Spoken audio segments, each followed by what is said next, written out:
du sitter wirklich wichtiger Sicht. Denkst du wirklich, du bist wichtig? Wirklich wichtiger Sicht. Du denkst wirklich, du bist wichtig? Wirklich wichtiger Sicht. Denkst du wirklich, du bist wichtig? Vielleicht doch, vielleicht auch nicht.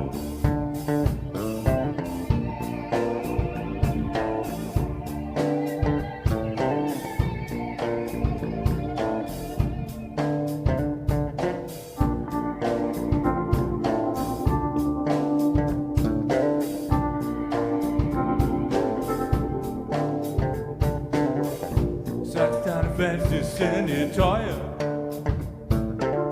Und bekommst du bei mir dann Paranoia? Ich hab nur eine Nacht bei dir abgestaubt.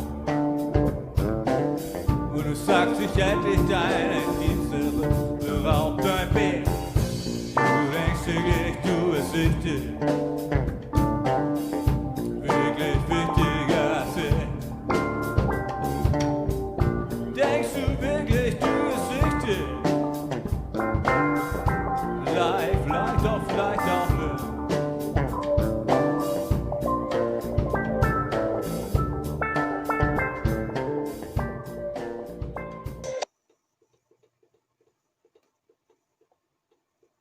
What's up? Welcome everyone. It is Tuesday night. It is TSP TV. It is live. Torontonian Tuesdays. How did you like the intro? How did you like that thumbnail?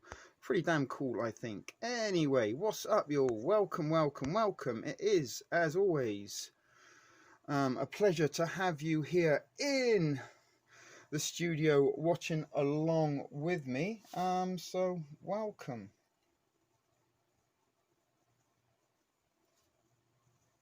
Very glad to have you. Sorry, just setting a couple of things up here in the studio.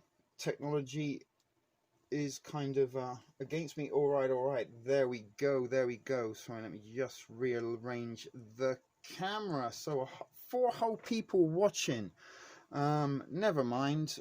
Perfect timing. I need to chill a bit, yo. Well, why on earth do you need to chill a bit if you had a stressful day there, Nancy?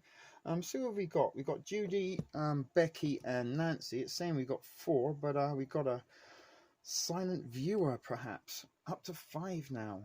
So wondering how many we will get tonight. And again, let's see how many thumbs down. So far, we've got none. Last week we had quite a lot. On Tuesday we had 7 thumbs down before the intro even ended. So anyway, how did you like my little that thing? It's pretty cool, don't you think? TSP TV, the thrift store prepper. I thought so anyway. Trying to get a little bit more advanced with the Prism streaming app, trying to get things a little bit maybe not professional, but maybe a little bit more fancier, put some bells and whistles in this shit, trying to make the shit video productions a little bit more special. But it is a kind of another day that we are going to be possibly winging it and Costanzaing it in good old thrift store prepper tradition. Thank you, Judy Bell. I'm glad you like it. As I said, we have been making a few little steps to try and improve the way things have operated, or how things operate rather, compared to how they used to operate in the former shit video production manner. Just press play and hope for the best. But you know, you may have noticed I do spend a little bit more time and effort on producing my videos in the recent months, and actually had a weekend of disaster in terms of content and footage. Not necessarily an equipment mishap or failure, more operator error due to lack of sleep and fatigue, but we will get into that shortly. How I did spend my weekend, and the sad tragedy at the end of it all, that hours and hours and hours of footage that was actually informative, humorous, wildlife, Even got a glimpse of me in my underwear swimming in the lake. All that shit inadvertently somehow has now been lost. We will explain as we go on. So anyway, Nancy, tell us, darling, why on earth have you had a stressful day? What's been going on with you that you need to chill out? So it is saying we've got 5 people watching.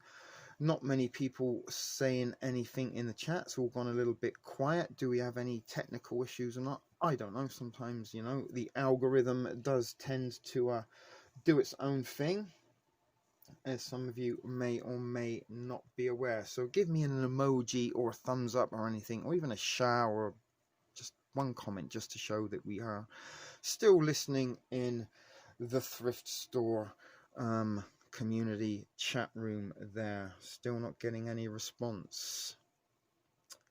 Hello, hello, is anybody there? Bueller,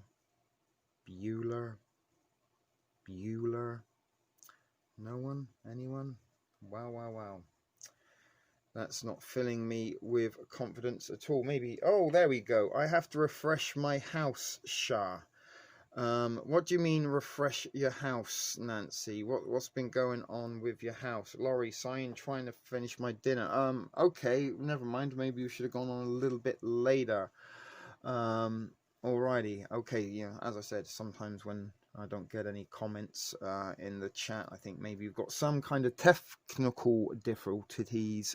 God, I can't even fucking speak. Some technical difficulties, or maybe that's okay, Judy Bow. We'll see, you know, as the case often is with these live shows, as we get into them, people do tend to show up, and you know, people don't always get notifications, and maybe, you know, we are competing with other YouTubers that are also streaming at similar times. Have to fix a lot of stuff. My son here helped me. Yes. Okay, well that's good. So you haven't had like sort of when you said refresh your house, you haven't like got some sort of infestation of termites or hornets or something that would warrant you. That's what I was kind of thinking when you said you had a stressful day, that maybe, and when you said you had to refresh your house, maybe that's it. But you're just kind of doing a little bit of sort of spring cleaning, I guess, and a little bit of maintenance and updates, I guess, kind of spring cleaning, as I already said, but in the summertime.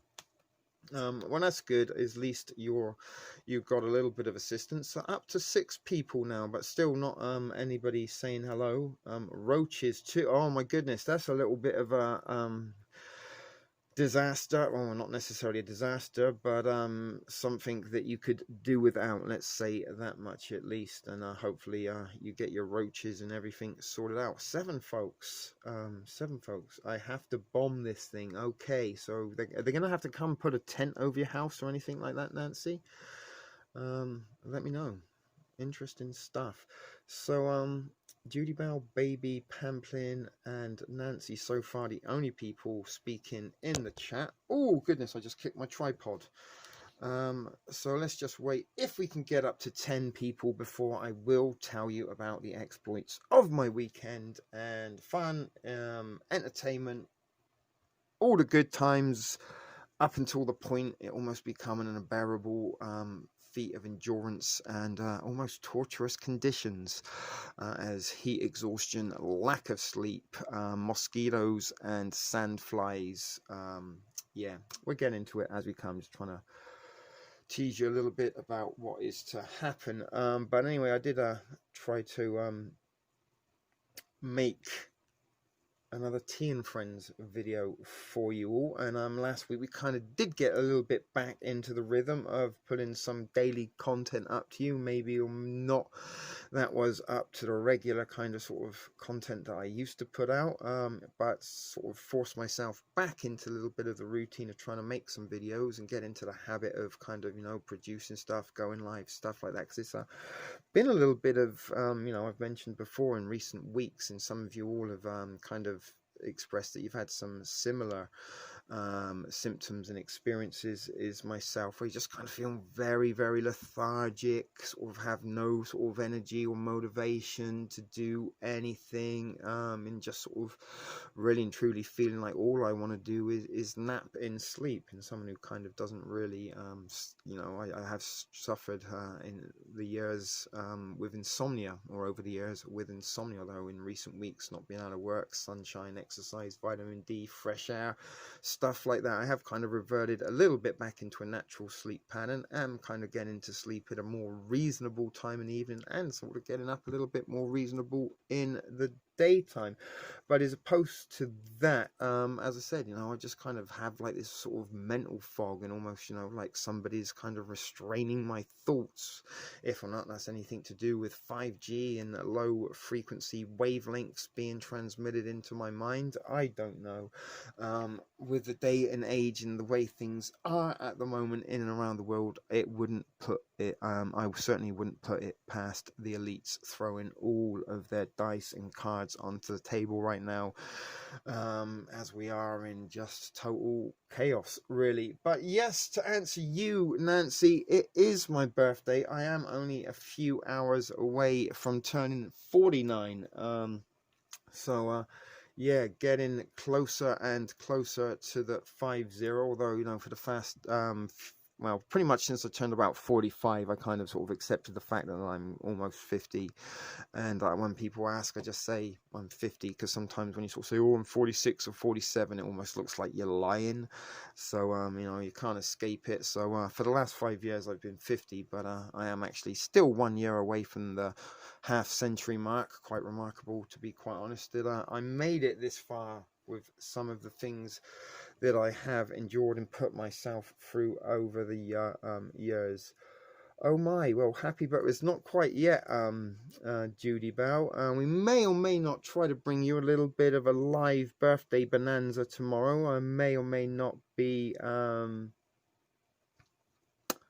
getting together with some familiar faces, so that may, as I said, may or may not happen, and again, we have to sort of depend on Wi-Fi signals and stuff like that. But I do have data. My phone top-up has been renewed, so I do have all the data I need to be doing live streams out in the field. But I wasn't at the protest this weekend. I've decided that I need to kind of give that a break. In sort of part of my, I guess, Sigma characteristics are that, sometimes after rolling with a crowd, you kind of need some time to roll on your own. And I do enjoy sort of being on my own for a little way. My birthday is Friday. That's right. I seem to remember we are both Leos in close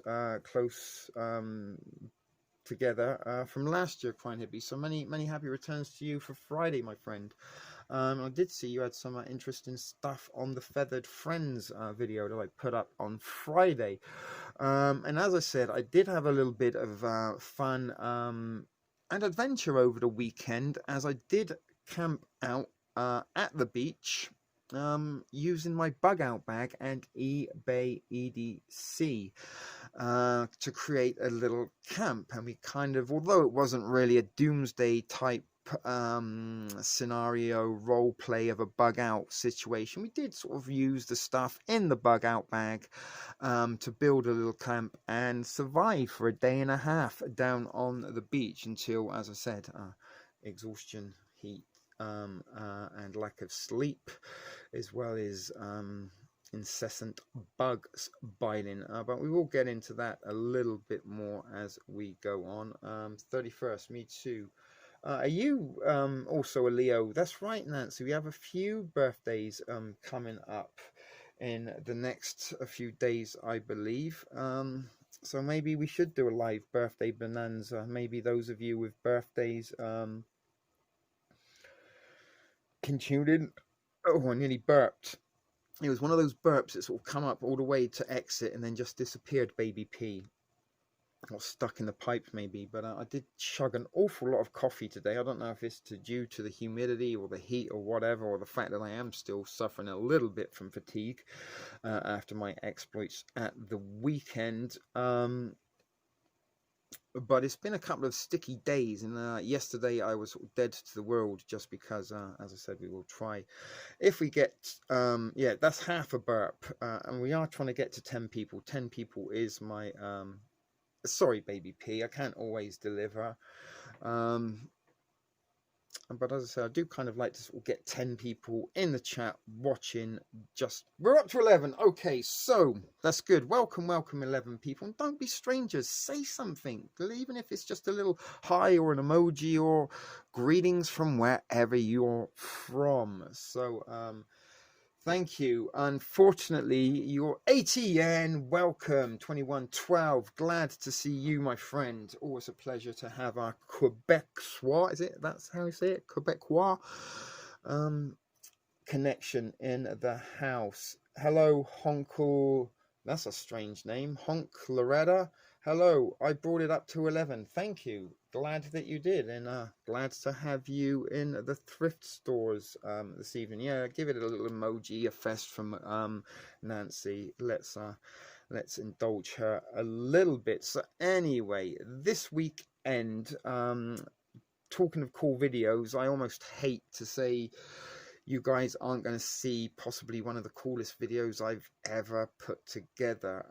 There is disaster at the end of the story. Heidi from Disabled in Prepping, welcome, sweetheart. Glad to have you in the house. Our thrifty prepping protege a little bit. Has a fantastic looking pantry that doesn't look too dissimilar to me. I was losing connection as it's buffering, but I got to leave, man. It's 7k hike and coffee is in the middle of it. All right, crying hippie, you go enjoy your Timmies, enjoy your hike, and hopefully we will see you soon at some point in who knows, maybe at some time in the not so distant future we might be able to drag your crying hippie ass down to the beach to interact with some of the friends, feathered and human. So, je suis Quebecois. Quebec. This is a very difficult word for me to say. Quebecois. Strange word. As is Quebec, a strange place. Oh, well, not really. It's just a different place to Ontario. Very, very foreign. 12 people now. Okay, so anyway, Friday afternoon, I kind of got myself down to the beach due to the fact that I got there quite early, actually, due to the fact there was some extremely loud, obnoxious, and annoying construction work with extremely loud power tools and a lot of incessant banging with hammers. Not exactly the relaxing and pleasurable soundtrack to a summer's afternoon. And as we were kind of under a heat warning, Kekistani. That's interesting. Well, welcome, Honk. I don't think we've ever had a Kekistani viewer before, so that's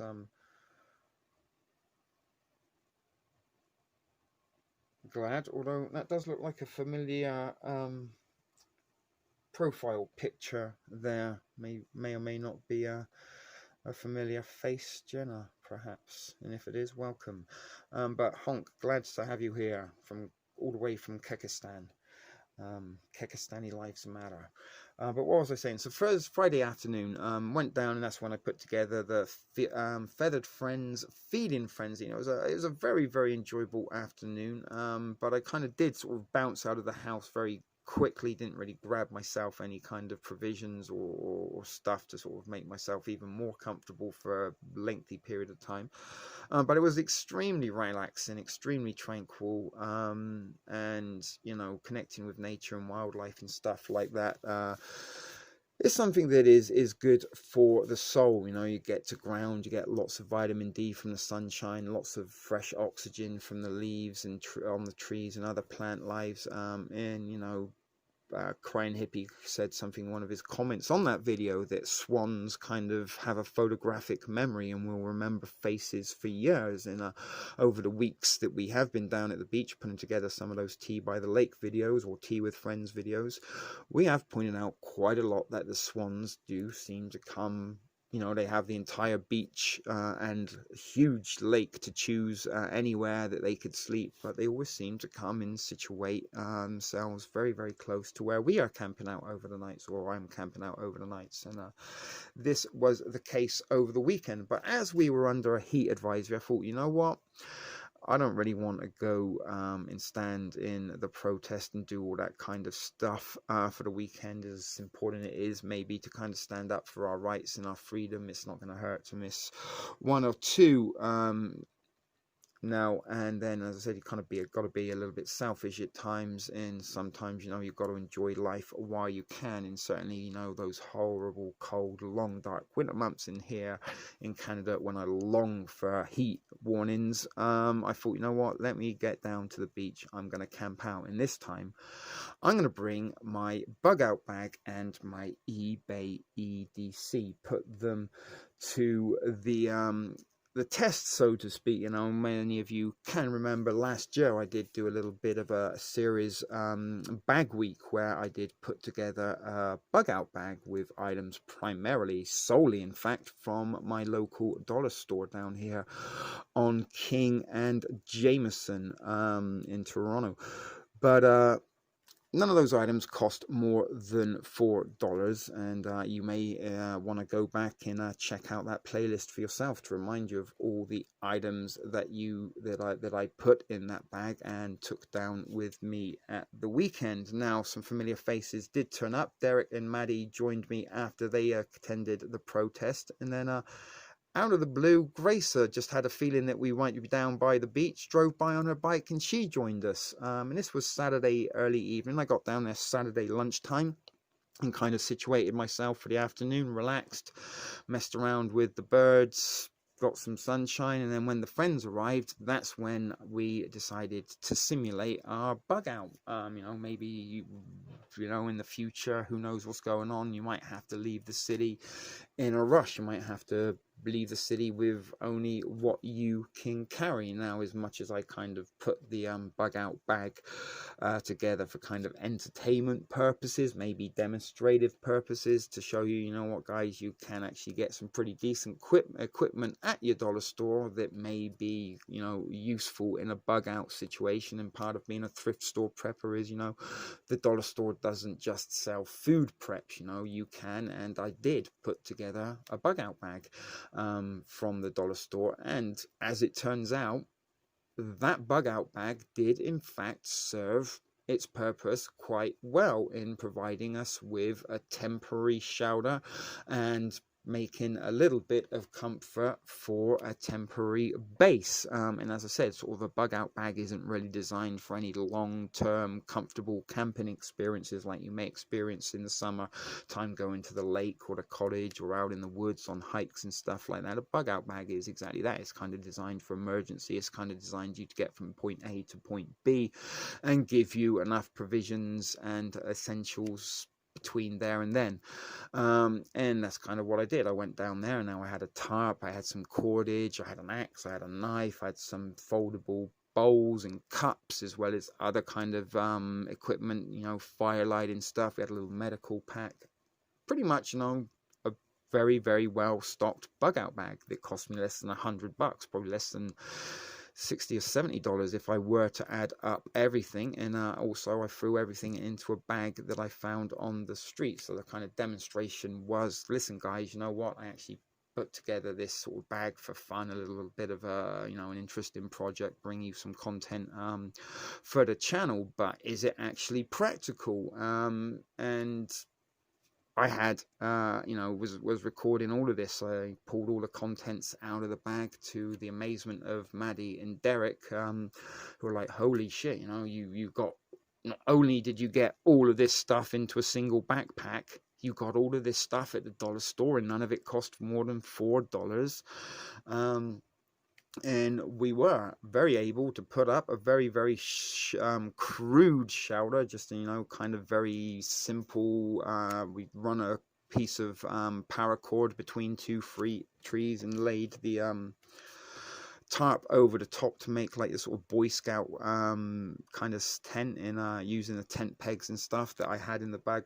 We managed to kind of secure that in place. Now, it wasn't, you know, the best of tents, but it provided a very, very temporary and crude roof over our head, and it also did provide a little bit of protection from the wind when you're trying to roll around a spliff down on the beach and it's windy and you're out in the elements. That can be quite a task, and for the $4, the paracord was $1.25, $4 for the tarp. That alone was worth its money. But we also did, you know, Derek brought along a backpack, actually a haversack of equipment. He brought some pots and pans as well as some food and snacks, as did Maddie. Gracer even brought a bowl of chili along, and we camped out. We made, as I said, our little chowder. We made a very, very sort of functional fire pit that we utilized to keep hot water boiling all the time. We had a little section where there was some charcoals, a section where we actually had the logs burning, and when they burned down, we moved them into the charcoal so we could use those to cook from, and actually was incredibly comfortable. We watched an amazing sunset and an even more beautiful sunrise. We managed to capture a little, we didn't capture, but a small tiny creature. It was a caterpillar, a little glowworm. He kind of crawled into our camp and didn't leave us for the whole time. This little tiny caterpillar spent the entire day on Saturday with us, and Sunday morning we kind of made a little bowl. We had a container left over from some of the snacks that we brought, so we made a little terrarium for him, left the lid off. He was free to leave at any time. But this little caterpillar decided, you know what, I'm quite content chilling with these people. I actually wish Maddie was here in the chat to collaborate on this experience. But by Sunday morning, the little guy had formed himself a chrysalis and was in a transformation. And Maddie actually took him home, and he is doing a little bit of updating. Hey, Alan Habs, just noticed you rolled in there. Welcome, welcome, welcome. So everything was pretty fine and dandy, and then during the evening, while we were out and about collecting and foraging for firewood, I actually found the location. I made my first ever Tea at the Lake video this summer, literally by accident. It was sort of a location that I've been trying to find but couldn't find for love or money, and I just hadn't been that far down the lake to actually find it. But I did rediscover that little location, and we both decided it was absolutely perfect for a little campsite. So Sunday morning, within 30 minutes, I mean, don't get me wrong, it was like 50 yards, maybe 100 yards down the beach, maybe 200 yards top. But within 30 minutes, we managed to take down our chowder, camp in all our equipment, and relocate, get a fire going, and get a chowder built at a new location. And this is something that you might have to do if you're bugging out and you're on the road. You know, as I said, the idea is it's just to provide you with some temporary chowder, not long-term housing. So the fact that, you know, we managed to get the camp up in less than 30 minutes, you know, we managed to put the chowder up in less than 10 minutes. Campfire took, again, maybe 10 minutes to dig out, collect some rocks and get lit. But that was the kind of point and purpose. Although we were kind of casually camping and just hanging out, having fun, it wasn't like a real doomsday situation. We were just kind of putting the bug out bug stuff to the test. But we relocated, got our equipment, and set ourselves up on what was a much more secluded. We almost had our own little private beach in this little area that we did call Paradise Cove. Now, we are actually speaking of heading down there and maybe trying to recreate the exploits of the weekend. But the fun and shenanigans meant that we kind of, you know, before we knew it, Saturday night becomes Sunday morning. We'd watch the sunrise, and by 8 o'clock in the morning, it was like 85 degrees, blistering hot, and the best sunshine of the day. So the plans was, hey guys, let's just kind of get some early morning sun, and then maybe in the afternoon, let's try and get a little bit of sleep, get a nap maybe, and then maybe wake up, cook some tea, and think about whether we want to spend Sunday night at what we were calling Paradise Cove, or whether we should sort of, you know, pack up and head home, and put it all down as fun and laughter. So anyway, to kind of get to the end of this little tail end story, I did record a hell of a lot of footage. I'm actually recording on that phone that I use now, the brand new Umi Digi S5 Pro, which has 250 gigabytes of internal memory. And I filled that up with footage because bear in mind I was recording in full HD because this camera on this phone does allow me that option to film in 4K high definition. It pretty much filled up my my internal memory, and especially then when I did get back to home after Sunday.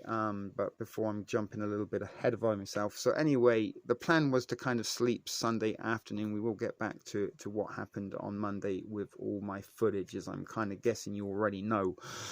It's not around anymore, but I will explain how and what happened to that. But Sunday afternoon we got to the point where, you know, people are starting to get too tired. I'd already been awake for something like 26 hours at this point, and the exhaustion of the lack of sleep as well as heat exhaustion was beginning to kick in. Now, although we had food, water, everything we kind of needed on hand to keep ourselves hydrated and fed, once fatigue begins to kick in, and this is kind of maybe a little bit of a demonstration of itself and part of the experience, you know, you've got to kind of know how to rest and get your sleep. Is, you know, you can't keep going indefinitely, and sometimes the conditions around you will contribute to your energy levels. But we all started to kind of feel fatigued and started to crash and burn, and this is where things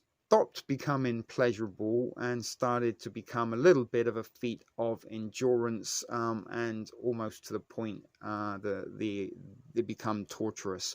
But every time, you know, you try to get yourself to sleep or lie down, even though we had a little bit of shower and stuff like that, the bugs, and the sort of one thing that we kind of didn't really have on hand was bug repellent, although I did have a little citronella candle in my bug out bag that we were keeping lit. It really was ineffective against the mosquitoes and the sandflies, and they began to feast on our fatigued and tired bodies, and it's almost like these little motherfuckers knew that we were just about to fall asleep or doze off, and then they would sort of coordinate some kind of jihadi insect attack on humanity and started to sting and bite and poke, and just made it almost impossible to get some sleep. Now, in total, it was close to 35, 36 hours that I'd been at the beach without any sleep, and the heat exhaustion and the exhaustion from no sleep just got to the point where I was kind of feeling sick,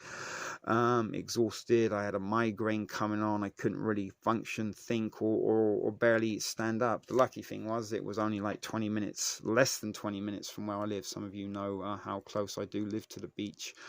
And I'm kind of thinking I'm sort of suffering here, lying on the beach, when there's a shower and a bed that I can lie down in just a few feet away. Now, obviously, that's kind of not exactly the survivalist sort of attitude, but as I said, it was sort of a little bit of casual camping, a little bit of fun, putting the stuff to the test to see if it was functional or not, or if indeed it was practical. So yeah, we did have a lot of fun. We did have a lot of experience. We did have a lot of informative stuff, as well as laughter, interactions with wildlife, the most amazing sunrise I think I've seen in a long time, since I was possibly in the deserts of California years ago. I've not seen a more spectacular sunrise than this coming over the city. The sun was absolutely huge, and we caught this all in 4K full high definition. So anyway, around 7:30 on Sunday evening, I did roll myself back home on my little thrift bike, and I even kind of rigged up a little trailer using my shopping stroke laundry buggy to help me sort of carry my stuff down there. And that even was sort of part of the, if I had to bug out, then I could sort of thrift guyver this little sort of trailer system on my bike and carry a few extra items and be a little bit mobile, give me a little bit of further distance to be able, on bicycle than you would be able to cover on foot. So I got myself home, and although it was an incredible effort to do so, I forced myself into the shower because I was covered in like sand and oil and lotion and sweat and all sorts of things from being out down in the beach. Sort of had that fiery, smoky campfire aroma sort of drenched into my skin. So I forced myself in a shower, scrubbed myself off, and then I kind of literally fell into a comatose state for almost 15 hours. I haven't slept like that in forever and ever. And then I woke yesterday to an extremely hot, humid, almost Floridian day here. So even though I had like almost zero energy after the 16 hours sleep, I certainly had a little bit more energy than when I arrived home on Sunday evening. But I sort of, due to the fact it was a little bit cloudy, a little bit stormy and extremely humid, almost could feel the moisture in the air outside yesterday, I put together the video. I started editing all the footage, and honestly I had hours and hours of footage and managed to sort of force myself to condense it to less than 3 hours. And here was the first little bit of disaster, I guess, or the ignition to the start of disaster. When I once I edited the 3 hours together, and it took me quite some time going through all the footage and making some edits, putting some music in, adding a couple of other little quirky things here and there just to try and make the experience for the viewer that much more enjoyable and maybe a little bit more humorous. I went to press save and process, because you put the edits together and it has to go through a processing stage, and I selected to process it in full HD, at what point it told me that my phone with 256 gigabytes of internal memory did not have sufficient enough memory in order to process it in full HD. So I had to do it in go down to 2180, which is still a fantastic quality of video. Nothing was really going to be lost, but we did record it all in full HD. We kind of wanted to put it out in full HD, but unfortunately not enough memory on the phone in order to do so. So I did put it through the process, and just to give you an idea of how big that video was, it was actually over 200 gigabytes of memory in size. Hell of a lot of memory used up there, and due to the fact that my memory on my phone was almost at capacity, and I do have a lot of it, once the video had been processed and waiting to upload, I went away, I made my little thumbnail, got the thumbnail ready, was about to upload it, and I started to clean out my camera folder, because all the files and stuff that I'd recorded over the weekend, as I'd processed and edited the video together in its final format, I decided, let's clear them out, make some space, because I was already getting the little notification that internal memory space was getting full.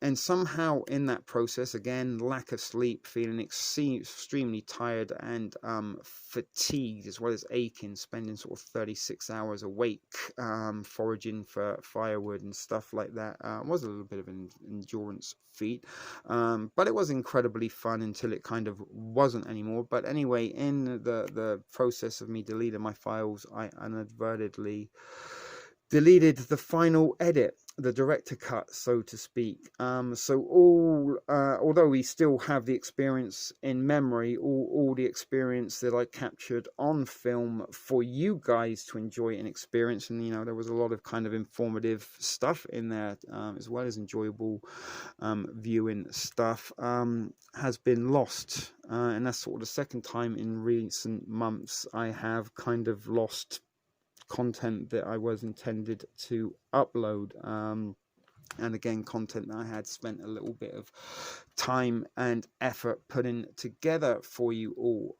But it was a very, very fun experience, and it kind of doesn't really do it credit me telling you the story, because the visuals, the laughs, the experience would have been, as I said, possibly one of the most fun videos I would have been able to brought to you, as well as the fact that, you know, not only did I use my Dollarama bug out bag, I practiced some prison romming techniques down there. I took some preps from my pantry down there to feed us.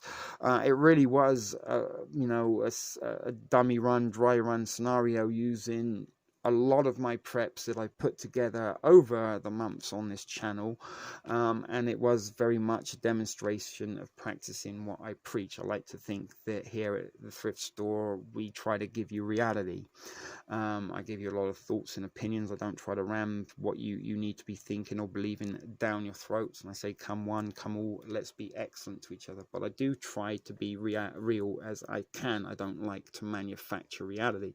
And that, to me, you know, this weekend was kind of the accumulation of my preps knowledge and stuff that I've been sort of telling you guys over the years that you can achieve and what you can do, put together in almost real time, in real life scenarios. You know what I'm saying? So I went down there with preps from my pantry. I went down there with my bug out bag that is just out of sight here, that I put together all at the dollar store, and managed to build a little bit of camp, and was quite comfortable until the bugs ate us to shit. But still only 11 run there. Indeed, very good point, Becky P. It was a little bit of a dry run for the thrifty commune. Welcome, Gregory Rooks from the Lone Star State. I'm guessing you're staying there. Glynis, my darling, welcome. Glad to see you here in the thrift store. So Gregory, welcome to the many Texan thrifty preppers that we've got amongst it here. It's actually tomorrow, Glynis. We are hours away, just 2 hours away from my birthday. I don't know whether or not we can drag this live experience out until midnight, so you can wish me all happy birthday or not.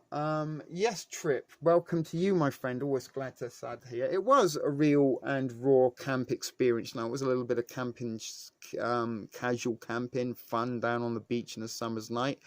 You know, some of you may have seen those videos already where we just kind of chilled and hung out down there with a little bit of a fire. But this time, you know, we kind of actually had a little bit of a campsite going, and did make it a little bit more comfortable, a little bit more enjoyable, informative and fun. But alas, that footage has gone, along with some other stuff in the past that sadly you guys won't get to see, and is some stuff I'm pretty gutted and disappointed about. Birthday boys in July are not in short supply in my circle. Yeah, we got a lot of Leos in here. Crying Hippie was just around. His birthday is Friday. I think Nance's is in the next couple of days, Friday, and maybe as well.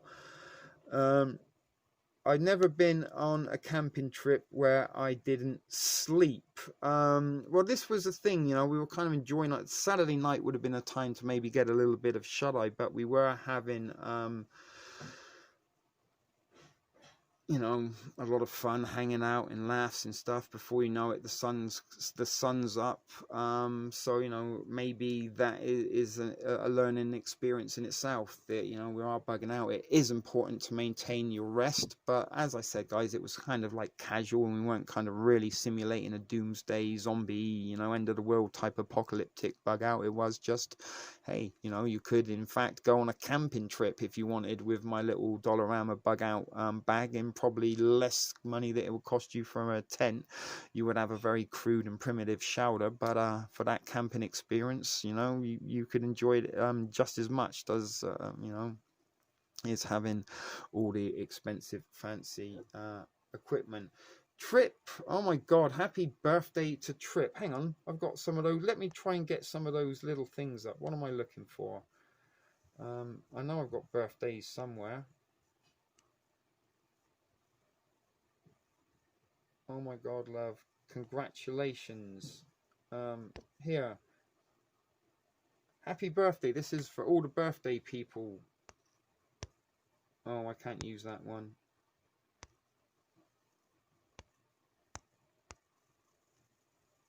Happy birthday.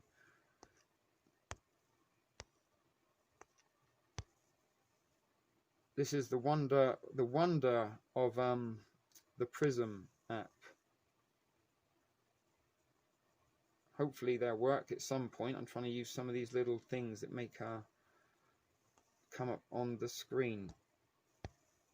Happy birthday, there it is. Everyone's got a birthday. So Gregory, you're also are you a Leo? Would that be a Cancer? I'm not sure, but well, happy birthday to you also. Do we want some more of those? Let's see if I can find one more. Let's do the happy birthday again. Congratulations.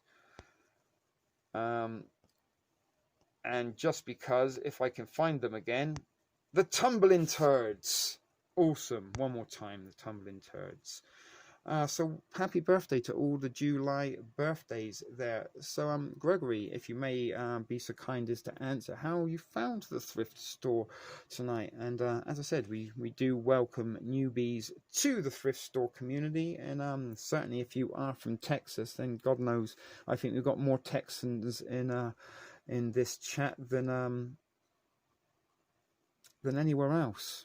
And probably if we did a poll, that Texas would be repping the most members of the thrift store community.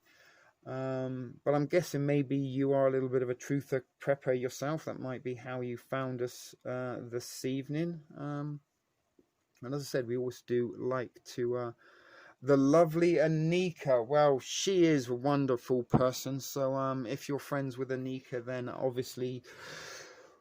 that's your vouch right enough. If Anika says you're cool, then we all think you're cool. So welcome Gregory. You are part of the community, and in good company with the famous the other thrifty Texans here. Yeah, that's what I'm saying. It is kind of remarkable. I don't know why exactly this does seem to appeal to Texans, how a guy that is originally from the United Kingdom, who once lived in California, who now is in Toronto, Canada, is sort of preaching, not necessarily preaching, but is appealing, let's say that much, to Texan preppers. Bizarre. You'd think the Lone Star State would have all the sort of militia and prepper types that they could possibly want on hand, probably at the end of their street, maybe. I don't know. When you do think of Texas, I kind of do think of trucks and 4x4s and AR-15s and guys in trucker caps and flannel shirts. Maybe a lot of that kind of woodland camo type fatigues, as well as kind of cowboys in boots that sort of remind me of like the oil barons on Dallas, Texas. It's because you speak our language. And as you guys know, although, I am an English guy, I am from England, I do live in Toronto, my heart does reside in California. I'm sure many of you know this story, and kind of many of you do know that I kind of secretly have this desire to want to be American, and do have a lot of affiliation and affection for the United States, especially the southern ones. But through you guys...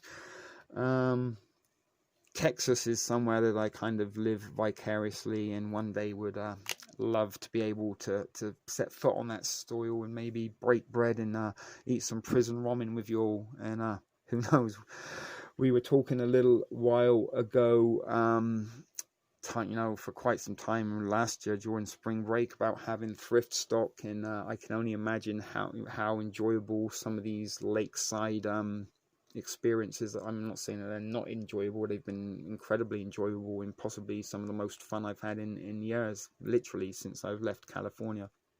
No, I don't think I've had this level of kind of, being able to relax, get sunshine, and sort of be outside since then.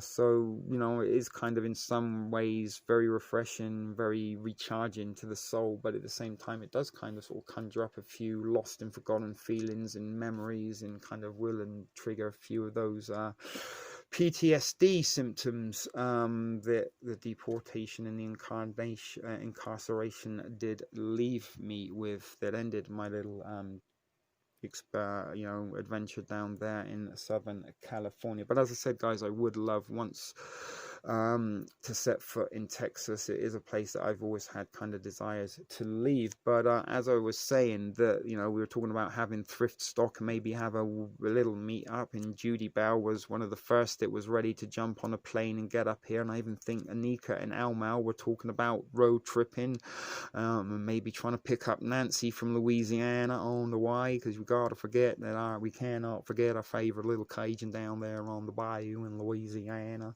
I'm sorry, that was my poor attempt at a southern accent. But we were talking about thrift stock, and as I was saying, I can only imagine how much fun and laughs we would all have kind of hanging out down on the beach, and that was kind of something we suggested we could do during thrift stock, do a simulated bug out and use our Dollarama bug out bags to see if we could survive down on the beach or somewhere around.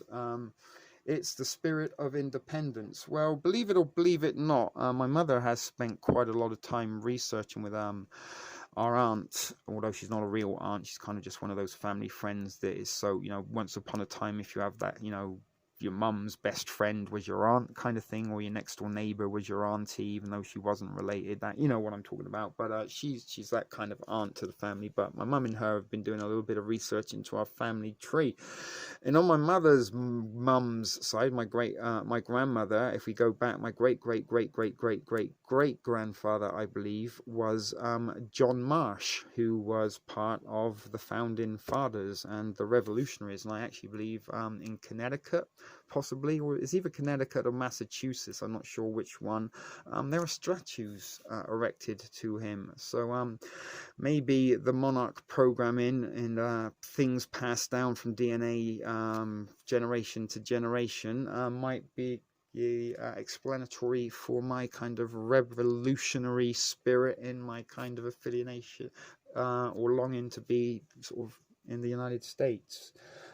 Even though I wasn't born in the USA, I was kind of born in the USA. Although I should start James Brown, Living in America, because that was more appropriate. I was once living in America, and part of the reason I now reside in Toronto, Canada, is that America is only 40 miles away from me. It's closer than being across an ocean. But that was a little bit of emotional heartstrings that I just pulled on myself, admitting that to you all. But yeah, anyway, guys, how much? Look at that. That's nearly took it up to the hour mark. And as I was saying, if or not we can drag this out for another couple of hours, I don't know. But as I said, guys, I am truly devastated that the footage that I did capture over the weekend has been lost forever, a little bit like our darling Clementine, never to be seen.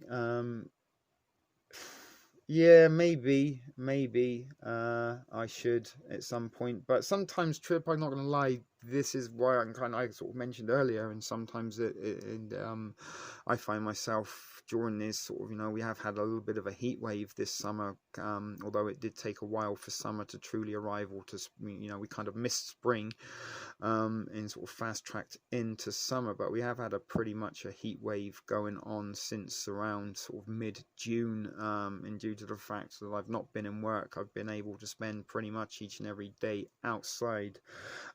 I am extremely dark. I've got my tan on. I'm probably darker than I have been in some years. Probably maybe not as dark as I once was when I was in Cali.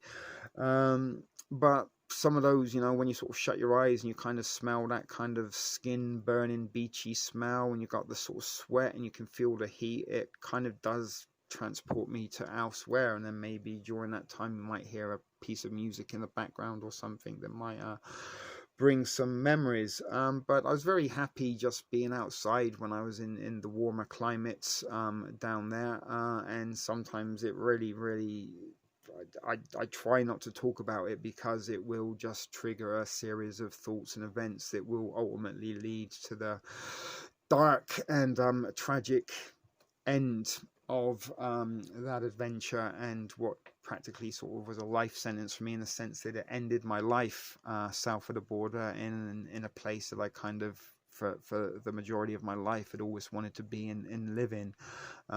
So, you know, that in itself was the most traumatic and devastating experience of my life, and one that kind of changed me and scarred me forever. So kind of a little bit of self-preservation is I try to avoid things that may or may not start the trigger, you know, that cause the trigger that will start that chain of events that will take me to some dark and depressing places there. But not a bad idea. Maybe one time, if I truly heal, that might be something we do.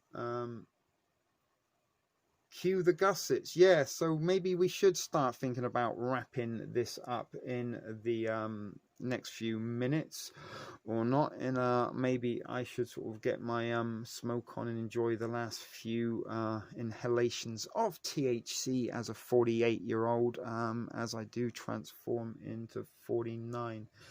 No, Trip, don't apologize at all. You know, it is a wonderful idea, and you know, I do try to be as honest and real with you guys as I possibly can. You know, there's no hidden agenda about what I do here, and you know, I really do appreciate all of that stuff. And as I said, maybe one day, or maybe that even might be a way to heal. But birthdays and stuff for me are a little bit kind of melancholy in themselves. I don't really make a big deal about these kind of celebratory events that other people might make a fuss about, and I really haven't made a big deal about my birthday literally since I left Cali, and the last time I actually can remember spending an enjoyable time on my actual birthday was actually, that's not true. It was the first summer I spent in Canada. A friend did take me to Canada Wonderland, which is a little bit like a you know, Six Flags type place, roller coasters and rides, candy floss, funnel cake, all that kind of overpriced shit that makes you sick. Excuse me. Judy Bell, go and enjoy dinner, and I can only imagine how scrumptious and delicious a Texan homesteader's dinner would be. And add a little bit of extra butter just for me, because you know everything tastes good with butter. And if you've got some bacon grease on the side, I'm pretty sure you have, maybe add a little bit of that for good measures. But anyway, I don't really make a big fuss about such things these days. But as I said, we might be getting together tomorrow with some familiar faces and try to put out a birthday bash live stream tomorrow. As I said, that is depending on data and Wi-Fi or mobile. You know, when you're out and about and you use your mobile data, we are at the hands of those. 14 people watch it now. That's amazing. Give me a second, guys. I am going to go get myself some water.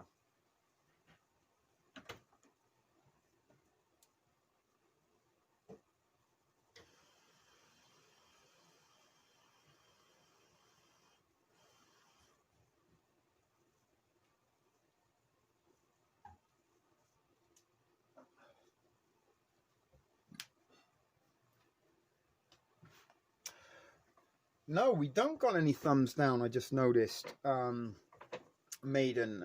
So maybe that, who knows what was going on last week with that situation. And it was the Wednesday night. Do you remember we had like 9 thumbs down and something like 14 or 15 thumbs up, and then somewhere during the midst of that show it changed to 3 thumbs down and something like 7 or 8. So we all, those of us that were tuned in last Wednesday in that live show, we all kind of witnessed and experienced the algorithm manipulation at play, right?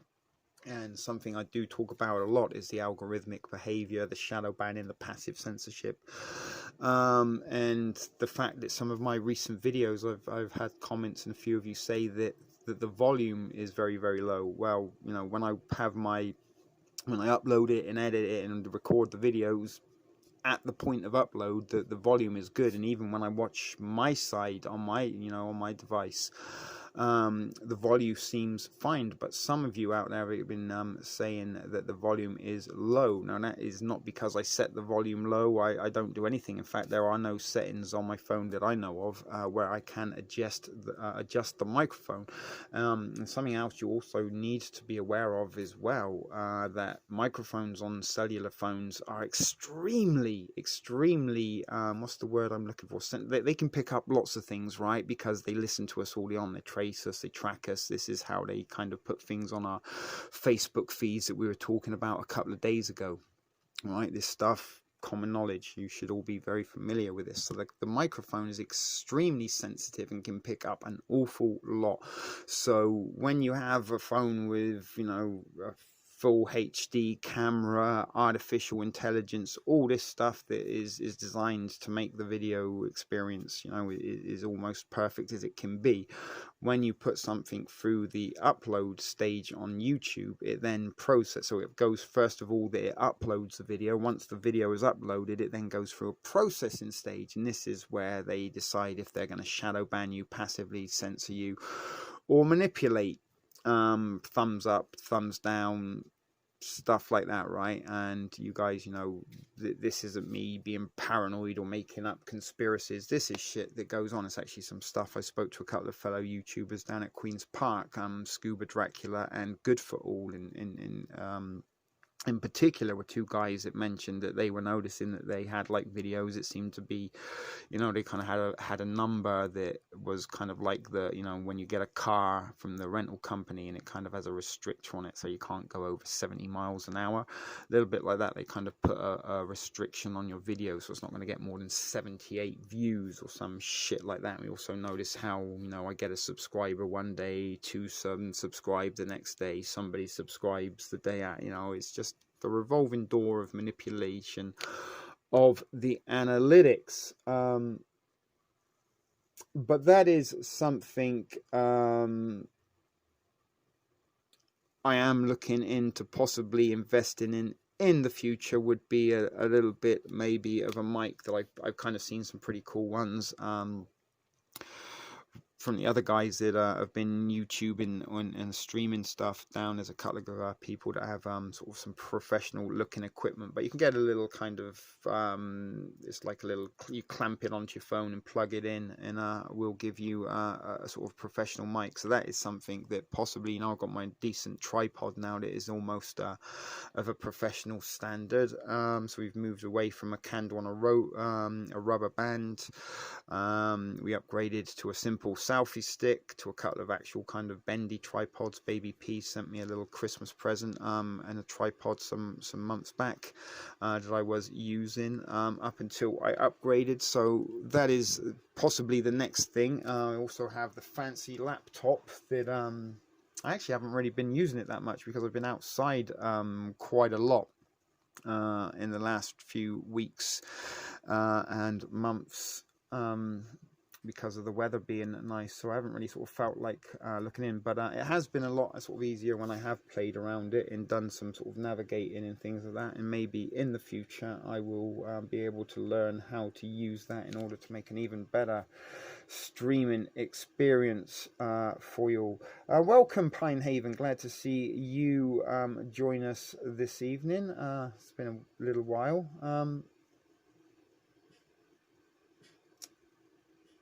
Didn't you join us live once before? I'm pretty sure you did, unless you're saying this is the first time in a while. So yeah, welcome. Glad to have you back here. Remember you were a lot of fun and information last time around. So what was I saying? We are going to possibly wrap this up. Where's my hour thing? Oh my god, I thought we were closer to the hour 30 mark than that. So I was going to try and do a 90-minute show this evening, although I did suggest we could probably drag this out until midnight, so we could maybe ring in my birthday, but that remains to be seen. But as I was kind of mentioning a little bit earlier, sort of the brain fart, for want of a better description, sort of a foggy mind, or, you know, kind of creator's block, a little bit like writer's block. I just sort of haven't been able to kind of find it in myself to kind of come up with, I mean, I have the ideas, but just kind of providing the dialogue or the monologue to make a video, or maybe sort of come up with a flow or topic for the live show. That kind of stuff is things that I really have struggled with in sort of recent weeks, and, you know, maybe that is because I am just getting so much enjoyment from you know, the warmer days and the sunshine and the fresh air, that I don't really feel the need to kind of do this. Or, you know, maybe I'm just too sort of relaxed on the dopamine from this, you know, to wanna, you know what I'm saying.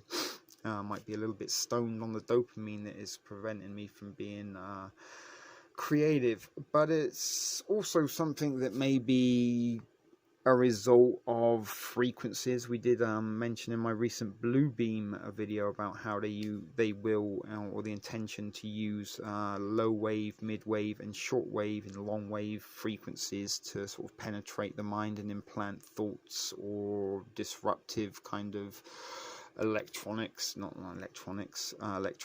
that will kind of disrupt and manipulate the way your mind will thought, and some of those symptoms that you will experience as a result of being subjected to these low frequency bombardments to the brain are things that I have been experiencing symptomatically myself. Lack of motivation, feeling very, very, very tired, headaches, sleeping lots, all that kind of stuff. And you know, this is something that Judy Bell and myself were almost on the same page with. We were having a little chat about this a little while ago. In the admin chat, that we you know, had been experiencing these sort of weird, sort of similar experience, and is this a result? Maybe, you know, even the chemtrails, what they're spraying in the air, and maybe, you know, this is not just, you know, affecting Nurse. Maybe they're also spraying stuff that is making people be very, very pro-mask, and it might be making other people very, very anti-mask. It might even be triggering these people to you know, maybe act aggressively or violently towards each other. Now, there's an episode of don't know if you're familiar with the show, Project Blue Book, not Bluebeam, Project Blue Book. Now, Project Blue Book was a series that was running on History Channel recently. I think they just finished season 2 a little while ago, and it's based on the true stories and true accounts of Project Blue Book, which was a governmental agency. I think the FBI had a little division called Project Blue Book that was responsible for investigating and researching unidentified flying object reportings or occurrences. And in one episode in particular, they were out somewhere, I can't remember where exactly, but there was lots and lots of reports of like dead birds being seen. And the two investigators went in to investigate this phenomenon, and when they were kind of in the area where the birds were falling out of the sky, they started arguing with each other and eventually started throwing down and got into a fist fight. And it was also an area that not only birds were being found dead, a group of troops had entered in that on some kind of maneuver or drills, and apparently this is all a true story. But these troops started to attack and fight each other, and I think the reason they were investigating that during this outbreak between the troops that were there on maneuvers, one of them murdered another one of the troops, and that's why they were kind of there investigating this strange phenomenon.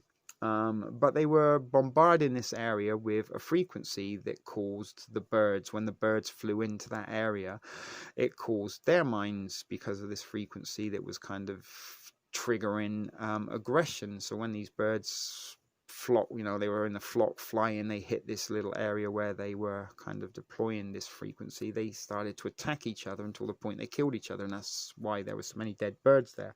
And the same thing happened to the troops, that when they were in this area and their minds were subjected to the bombardment from these low wave frequencies, it started making them aggressive to each other, and they were in fact the guinea pigs that had been sent in to that area to see how it would work on humans. But you know, in this modern times, we have 4G, we have 5G, we have 3G, we have all this fucking Wi-Fi and signals being bounced around here, there, and everywhere. We've got Elon Musk with his fucking Skynet rockets up his ass, being fucking launched every 5 minutes. The Earth is being saturated with electronic frequencies and wavelengths, and who knows to God what they are bombarding our minds with. I know it might seem very outlandish, very radical to suggest that, and it goes back to the sort of age-old stereotypical tinfoil hat-wearing conspiracy theories, that's why they wore tinfoil hats, to stop their minds from being bombarded from microwaves and stuff. Do we have Kelly Kibo in the house? Oh, welcome, Kelly Kibo. Please put down the chutney squishy. That is for customers only. Sorry, I'm not being racist. Kelly Kibo finds it sexy when I speak like a poo. Weird girl, but welcome, Kelly. It is the eve of my birthday, in case you were wondering and wanted to send nudes or a pizza. You don't have to send nudes or a pizza. Yes, Nancy, I think HARP was so... yeah, they do. Earthquakes, weather manipulation. At the minute, it seems like they are going to town with all of their arsenal of kind of unknown advanced technology. Yes, it was Apu from The Simpsons. Thank you. Come again. Please, Mr. Simpson, a Jolly Rancher is not a sprinkle. Big guy. I don't know where that's coming from, Kelly Kibo. Actually, I did, as I said, I will tease some of you ladies to footage you're not going to see. I'm probably lucky that you're not going to see it. But I actually did go swimming in Lake Ontario in my underwear. And did have a real-life Costanza moment in the fact that it caused shrinkage, and there's some wonderful interactions between Maddie and myself where we actually did kind of spontaneously not improv, but spontaneously, what's the word I'm looking for? Impromptu, no, never mind. Impromptu? Yeah, maybe that's the word.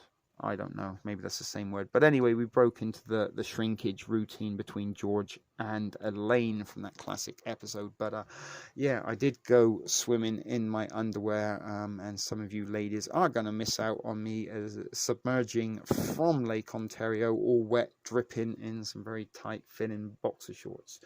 But there was shrinkage. So as I said, probably best you don't get to see that footage. And God knows how many thumbs down T in his underwear would have got. But anyway, thank you guys. And best other have was in the St. Cruche River.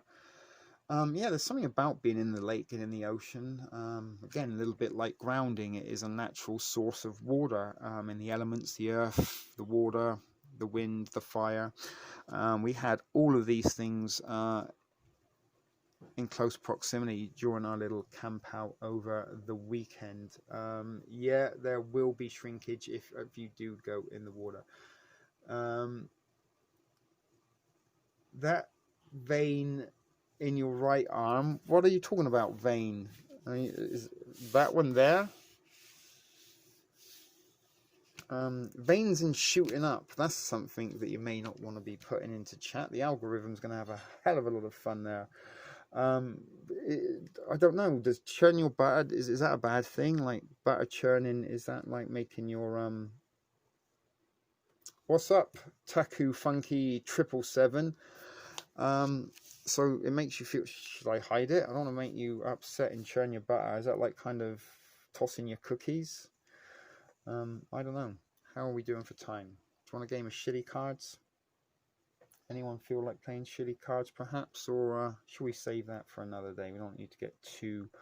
It's not the same if Judy Bell's not here, because she enjoys shitty cards more than most. But they are here off camera a little bit. Ready for the great work. Yes, a Norse would love to hook up that vein. Oh, is that like a vein that ladies that or nurses rather kind of get the wets for, in terms of that would be a wonderful vein to stick a needle into. That is true. You are a nurse. I'm pretty sure you've seen some bizarre things. Maybe one day we should get Baby P on, like, as a guest caller, or try and figure out a way to use Messenger video app, and I can cast her onto the screen. And maybe Baby P can give us the 5 strangest things she's found in a patient's butt. Because Baby P, you found some stuff in patients' butts, I'm sure, over your 25 years of service in the medical profession, I'm sure, right? Hamsters, Hot Wheels, maybe a fucking Dr. Pepper can, I don't know, but stuff does get stuck in butts, and people do go to butts.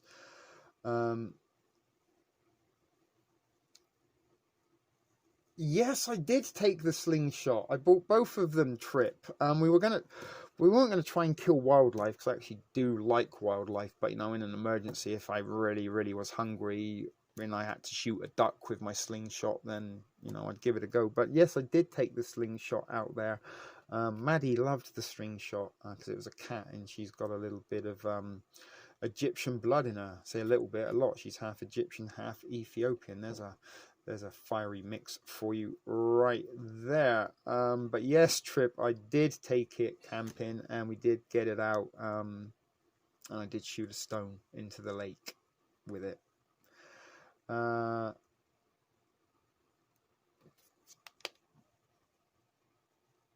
My mum worked in Cedars ER next to West Hollywood. Oh my God, yeah, West Hollywood. I wouldn't imagine they would be getting any patients that didn't have shit stuck up their bum.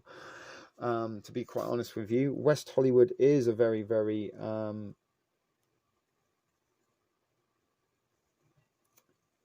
interesting place. Noble Victory. I have a wrist rocket, deadly accurate. Yeah, you can kind of get them. I think that you can kind of like a glove that you kind of strip on, right? Very expensive. And I remember when I was a kid, we used to have one that was called the Black Widow. It was like the most lethal weapon you could sort of own as an 11-year-old. Next to a Barnett Trident crossbow. And again, this is in the United Kingdom. We don't really have guns and stuff. So the Black Widow was almost like a Glock, I guess. Not really, but it had like this little arm thing that you could kind of fold over, and it sort of locked on your wrist. And they were very, very fun to play with. Yeah, we used to go out and sort of shoot cans and stuff, and maybe sort of try to shoot birds in the trees. Hello, Julie Han. Nice to see you. So look at that. We've got a couple of newbies popped in here. Welcome to the thrift store. Always a pleasure to have new folks in the thrift fam. I would actually get my slingshot out, but it is. I don't know if you can see that there. That is my eBay EDC. That is extremely stocked. 17 people. My God, we haven't had 17 people in the live chat for months, weeks, in fact. So, my God, might we get to 20? Oh, yes, Taku. I'm extremely censored and shadow banned. William Mason in the... Oh, okay. We are going to be rolling a little bit longer than 12 minutes, I'm thinking. I was just going to jam to Bubba Sparks Jacked Up. Hey, everyone. Always a pleasure to see William. I don't know, kind of one of those kind of folks that... lifts the spirits in here. So you're officially the Gusset girl at the moment, William Mason. Although I'm pretty sure if you've actually caused me to smile a little bit there, William. But anyway, glad to have you join us this evening on the eve of my birthday. Okay, Taku Funky. If you're a fellow YouTuber, then I'm going to try and get you up. How can I get you up on the channel? I'm going to search for you, put the link, and some of you guys can go and support Taku if he's shadow banned like us here.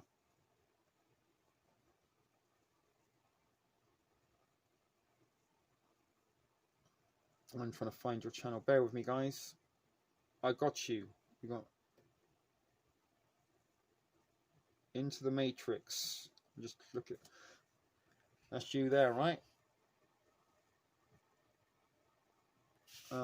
So anyway, just to show you this, I'm subscribed. Let me try and share.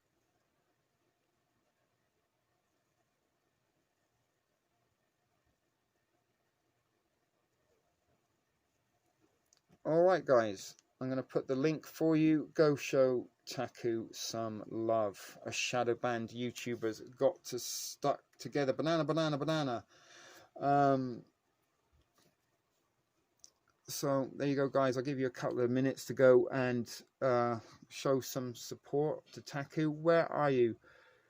Thank you. It's kind of, you know, how we got to work together. In some of us shadow band YouTubers that sort of, you know, are truth minded, prepping minded, you know, kind of collaborating, sharing each other's work. This is kind of how, you know, we provide information in service to a community, I guess. And you know, we shouldn't really be in competition with each other. It's not about competition. It's not about who has the most shares or likes or viewers or subscribers, that sort of stuff. It's about a message, and if we can kind of work together as a little bit of a network of independent journalism, real man on the street media reporting, you know, this is where people can come to get a more honest and real I guess information or news. That's what's going on, as well as some thoughts and opinions. So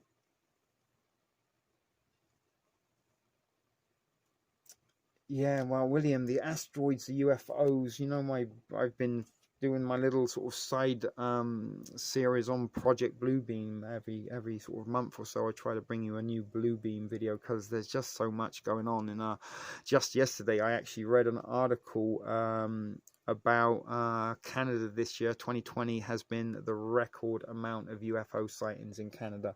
I'm going to probably try to put together another Bluebeam update on that, as well as some stuff from FEMA and NASA back in 2016, putting together a protocol or drill for an asteroid strike. So false flag, it's going to be both. I think I would say let's double our bets on both of those, William. And you have some almost first-hand experience with the technology that was used in the first Gulf War. Was it Project Holy Spear or God Spear? I can't remember. You did mention it. Or Spear of God, something like that. And back in the 90s, they did want to use Project Bluebeam to project an image of Allah or the Prophet Muhammad, and then we're going to use these frequencies to transmit audio that was going to tell people in Arabic that they needed to surrender. It was Allah's wish. Am I right, William Mason? Let's get some confirmation on that. And I actually have reason to believe that they also used Bluebeam technology to kind of project helicopter attacks.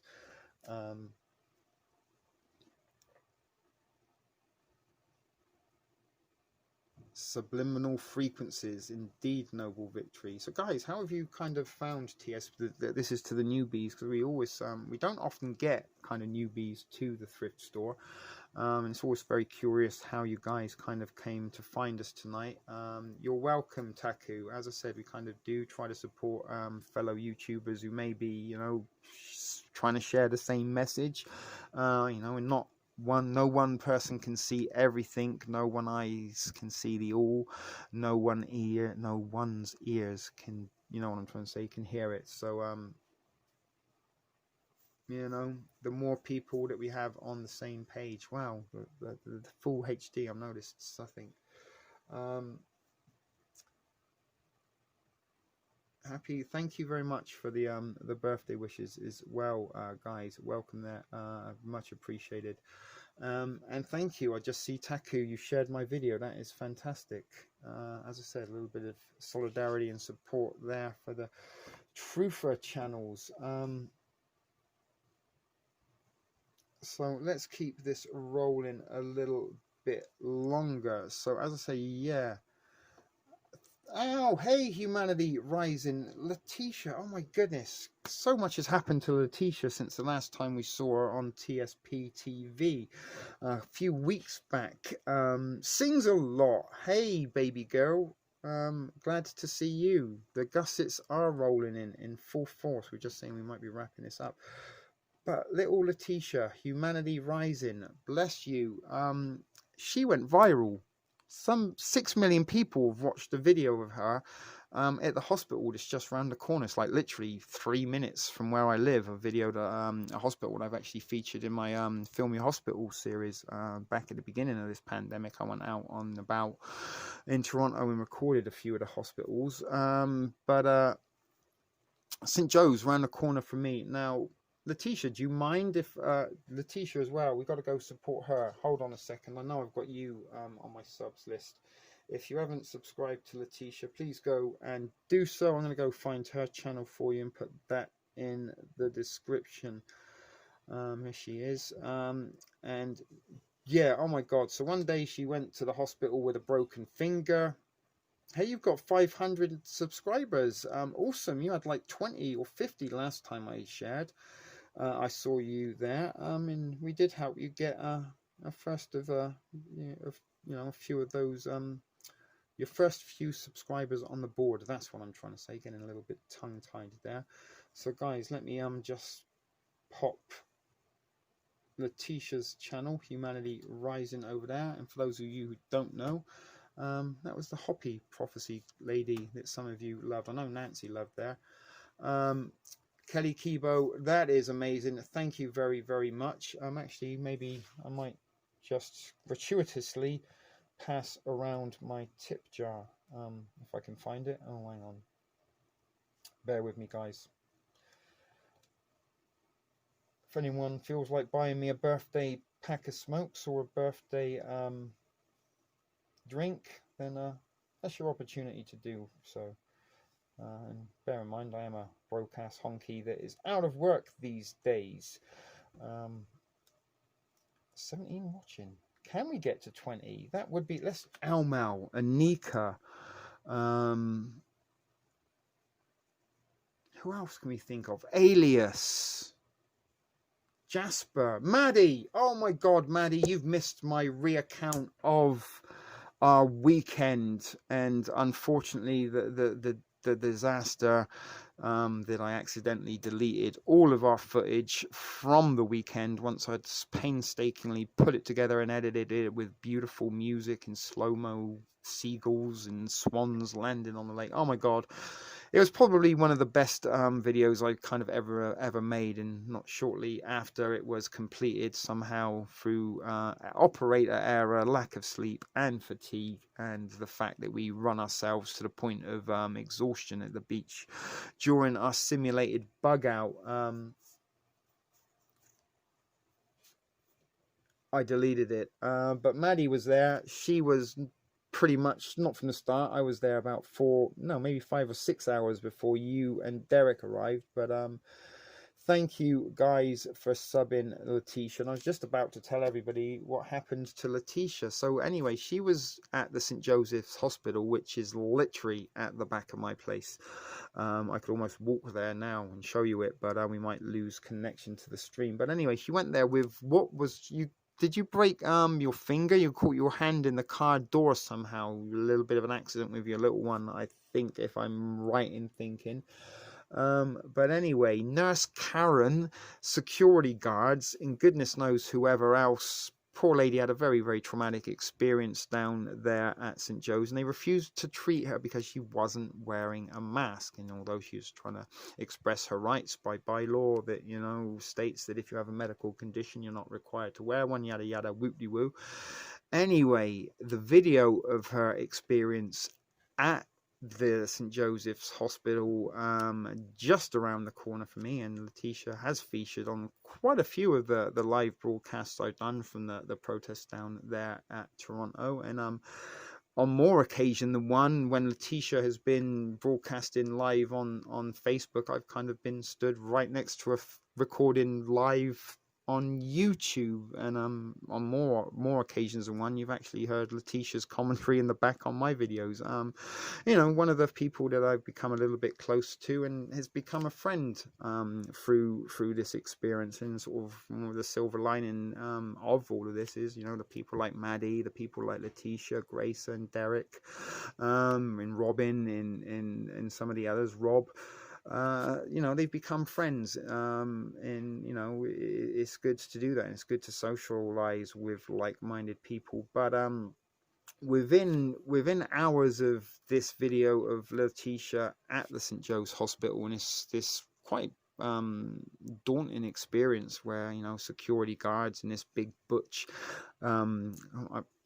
I would surmise that she was possibly a lesbian, but she kind of come up there, folded her arms with her mask, looking all Gestapo, as though she's like about to goose step Letitia off to the showers, if you know what I'm saying by that, for not wearing a mask. But that video went viral, 3 million views. How many views are you up to now, humanity?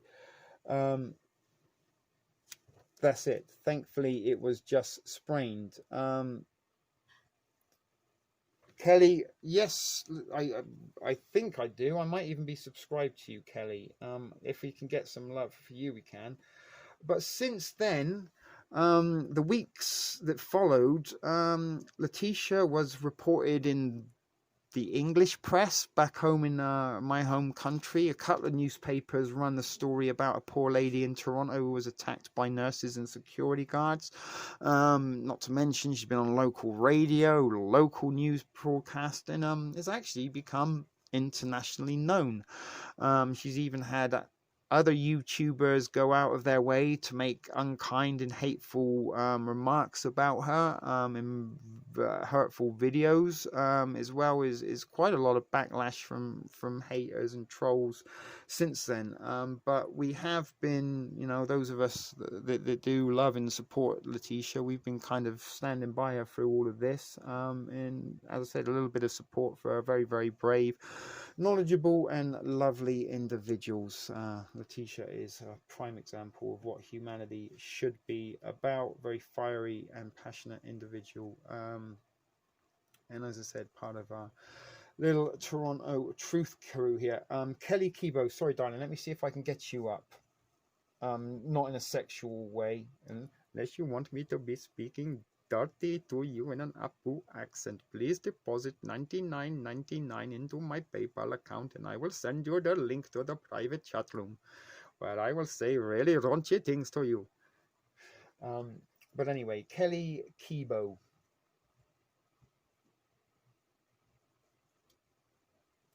Oops, I just put a typo in. Right, you're not coming up, Kelly. I'm going to have to put you up in the channel. I am searching for you now. No results. Oh, I see why I put 2 E's.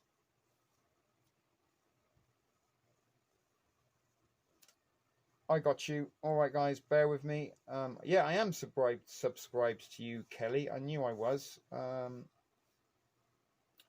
So hold on, same thing. Let's go show some love for Kelly. If you haven't already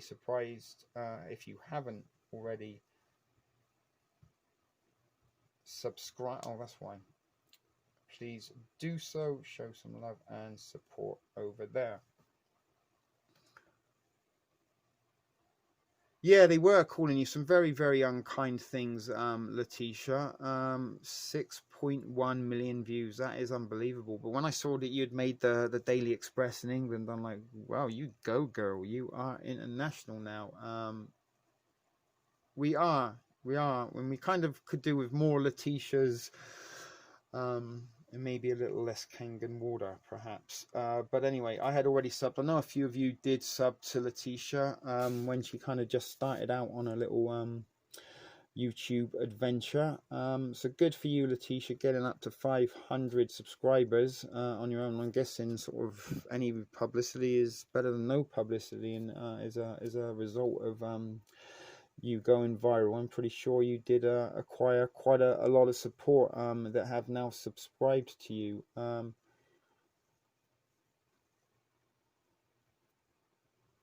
Yeah, well, maybe we'll have to get you out and down to the beach with us one day, Letitia, where you can come and get down and dirty in the sand as we cook prison ramen up out of a Dollarama bug out bag. But that's kind of what we did spend our Saturday down. Maddie was there, Gracer was there. As Maddie, how is Colin? I was telling people about Colin, the caterpillar that we found, and he went into a chrysalis. Amazing experience. We all seem to get wildlife interactions. And Crying Hippie, who was here earlier, he mentioned that swans kind of never ever forget a face. And we mentioned how every week we go down to the beach, the swans and the ducks and the geese always seem to kind of surround and flock towards us, pun intended.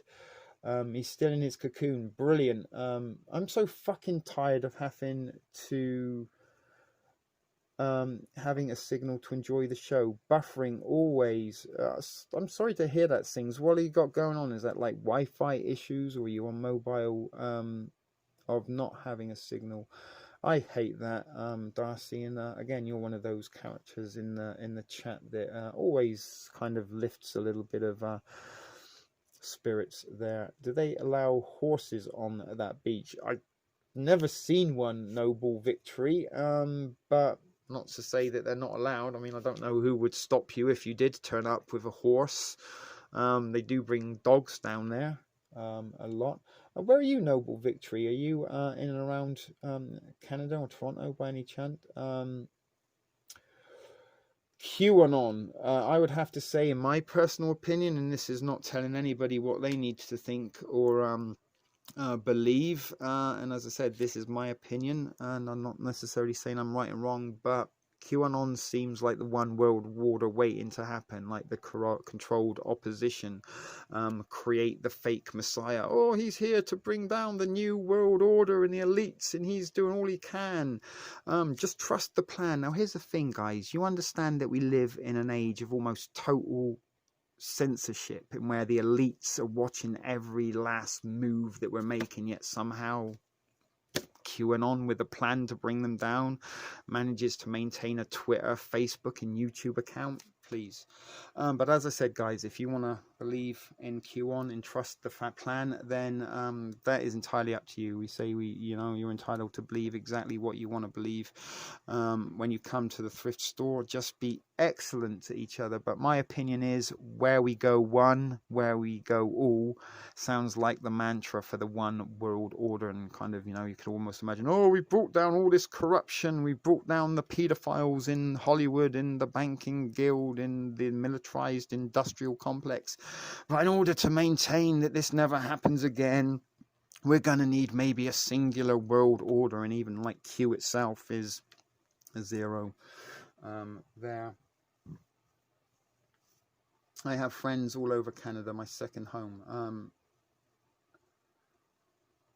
Oh, you're in Colorado. Awesome. You have an Arabian horse. Those are beautiful, beautiful ablets. But as I said, guys, we don't really want to sort of tell people what they should or shouldn't believe. And I do know we have some people in the thrift fam that, maybe a little bit in the QAnon camp, and that's all right.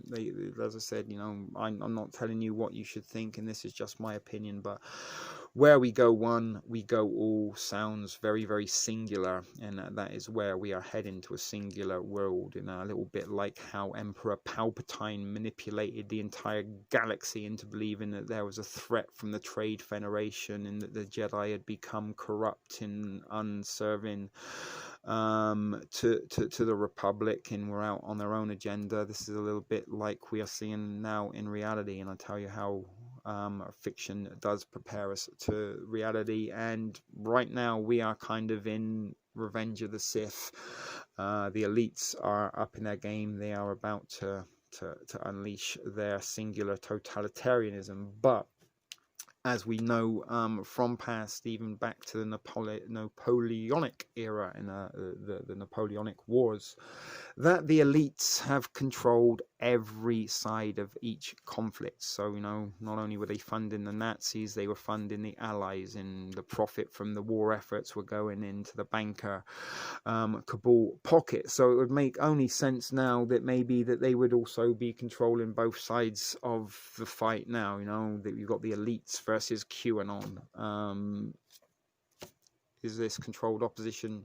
Certainly what I think. But as I said, guys, I'm also to believe it does. It just see, you know, as a truther and somebody that when something seems far too good to be true, then it usually is. And the fact that there's this secret organization that is planning to bring down the elites and kind of at the same time appeasing every truther and conspiracy theorist's doubts and thoughts and you know, ideas over generations, that conspiracy theorists have been coordinating and conversing with one another and sharing information, like QAnon sort of, I'm going to just solve it all, answer 9/11, I'm going to tell you, I'm even going to bring JFK back from the dead. And this is something I saw, that was at the Out of the Shadows documentary. And you know, I tell you many times, guys, whistles that are blown are meant to be heard. No one's blowing whistles that they don't want you to hear. And when a documentary that is exposing everything in Hollywood and telling the plan exactly how they're going to bring down the elites, surely that's like counterproductive to, you know, as a military general, you wouldn't publicly announce your plan of attack on the enemy, and you sort of, if you were trying to do it in the shadows and secretly, you wouldn't make it go viral. And as I said, it just seems far too good to be true to me.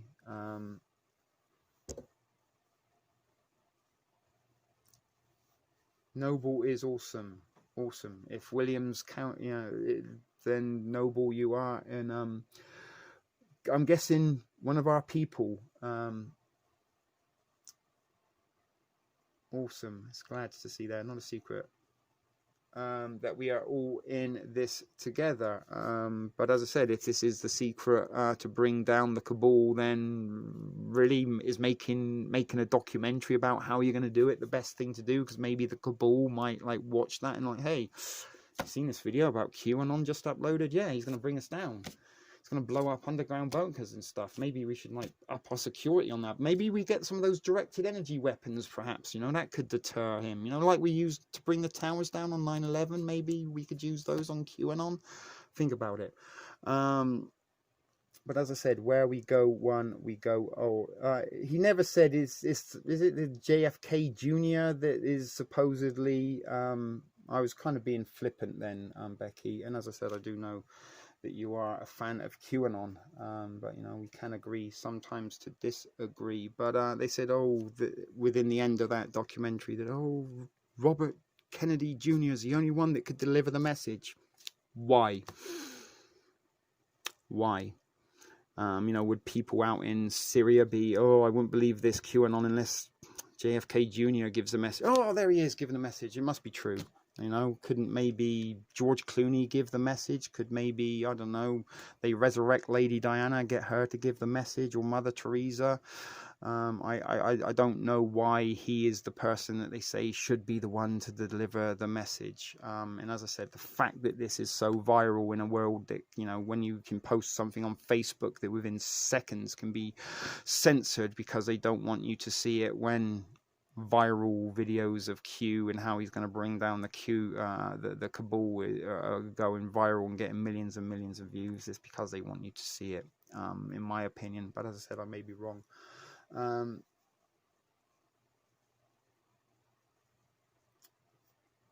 Fall of the Cabal and Out of the Shadows are pretty much the same documentary. It's almost the same content. I wouldn't go as far as to say plagiarism. And then what if Paris Hilton was Q? What if fucking Will Smith getting jiggy with it was Q?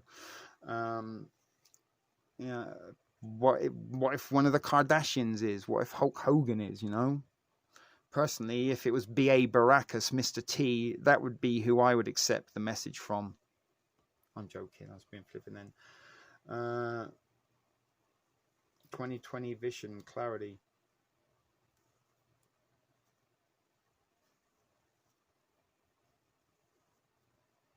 Stand for freedom now, don't give it away. And as I said, guys, I think the best thing we can do is just stand together and not put faith and hopes in the fact that there may be a knight in shining armor on a white horse coming in to rescue us from the evil elites. And power corrupts, and I don't think anybody is really who is in a position of power or governmental or politics is really out and about for the best interest of the individuals and the citizens. And really and truly, citizens need to come together. They need to embrace sovereign citizenship, and they need to look into returning to common law and not British maritime law. But anyway, guys, lol, Lady Di and Mother Teresa.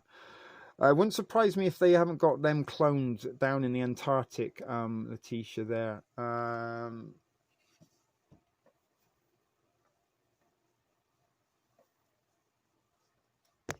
Indeed, we will see what happens. And as I say, I don't want to tell anybody what they need to believe. But humanity does need to rise, and humanity does need to stick together. And while humanity is petty squabbling over whether you should wear a mask or whether you shouldn't wear a mask, making people kneel because they don't agree with certain movement, you know, that we've got the Black Lives Matter, we've got these autonomous zones, we've got Antifa, we've got all kinds of divisions within the divided already, and we've got more civil unrest brewing than we've possibly ever seen before. And the elites are trying to depopulate us, and what better way to do that than getting us fighting amongst ourselves and killing each other for their amusement and pleasures.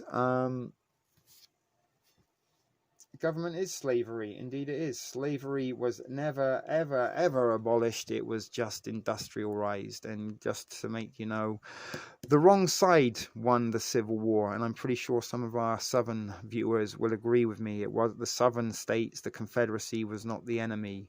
It was the North that was victorious, that was the enemy. But again, history is always written by the winners, and they can order history to their accounts and their agenda and their narrative.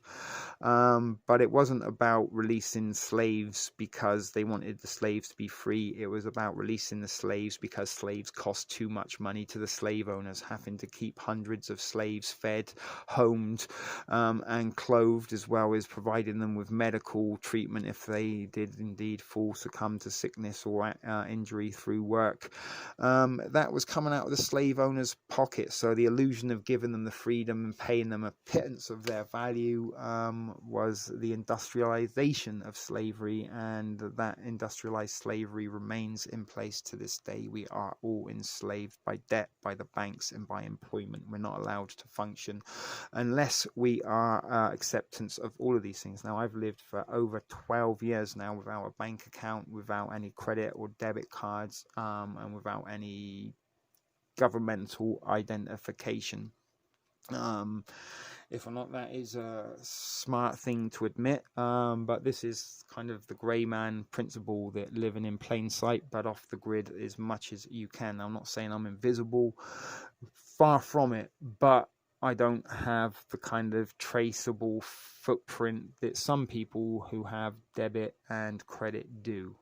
That being said, I do have, you know, PayPal and stuff like that, so there is a little bit of traceability. But when you don't have a straw man identification that turns you into a corporation, then you can live a little bit off the grid and almost free of taxation, so to speak.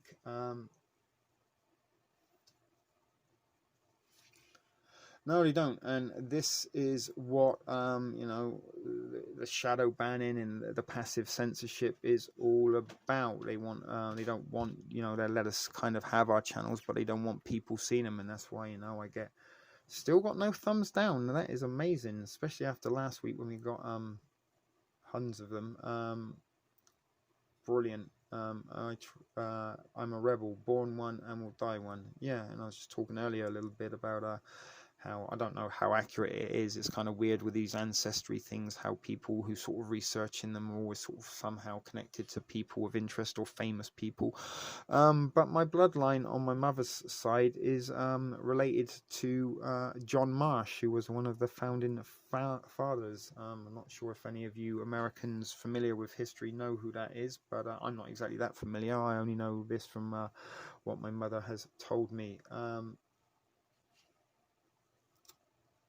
But we try our best to get, you know, a little bit of message and as much information as we can share out, even despite the passive censorship and the shadow banning, and that is again why you sort of here at TSP TV I do try to bring you kind of a little bit of a wide range of content and, dare I say, entertainment, instead of being just a one-trick monologue pony that just tells you about one thing, which is kind of what YouTube really wants you to do, because then it's easy to target its audience with ads and it's all very easy to monitor and track you. But when one week you're talking about ducks and geese, feeding them goat bread down by the beach, and then the next day you're talking about Project Bluebeam, this will keep the algorithm a little bit on its toes. So we nearly are up to 2 hours, so that will be the point, I think, that I will wrap this up this evening. But it has been a fun show nonetheless, even though I kind of sort of went in this a little bit brain farting in blank minded. I did manage to kind of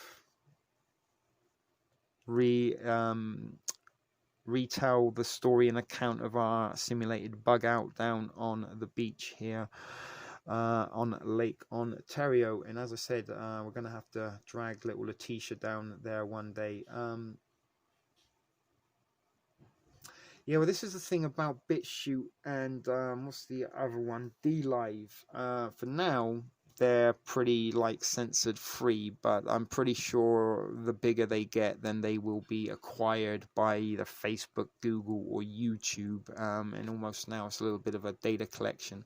And there have been some other YouTubers that sort of once monetized that were demonetized that still put content on YouTube, but tell you, yeah, the best stuff's on DLive, BitChute, or Patreon. I'm not saying you shouldn't go over to those, but I kind of see in the future that once all these kind of truthers and conspiracy type channels go over to there, because it isn't so censored, then it will be kind of a little bit of a data hub for the censors to pick and choose. You know what I'm saying? A little bit like WhatsApp and Instagram. Once they got big enough, Facebook snapped that shit up.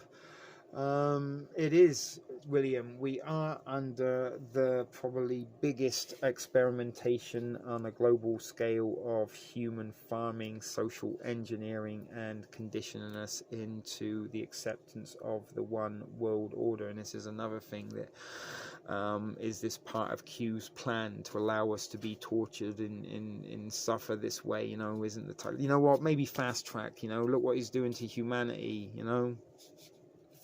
Let's step your game up a little bit, Q. Let's get JFK Jr. up on the White House, declaring victory over the elites. You know what I'm saying? So if the plan is to let us suffer the way that we are and let society and humanity be crippled, I'm kind of thinking maybe your best interests is not at a human level at all. But as I said, guys, that is just some opinions I have on Q, and not really something I want to be discussing further.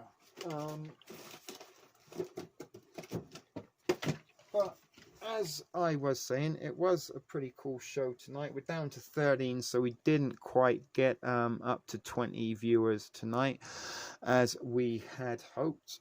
Maybe one day we will. I mean, goodness, once upon a time we used to get 30 something viewers watching these live shows. I'm not sure exactly who we've upset over the days and months since then.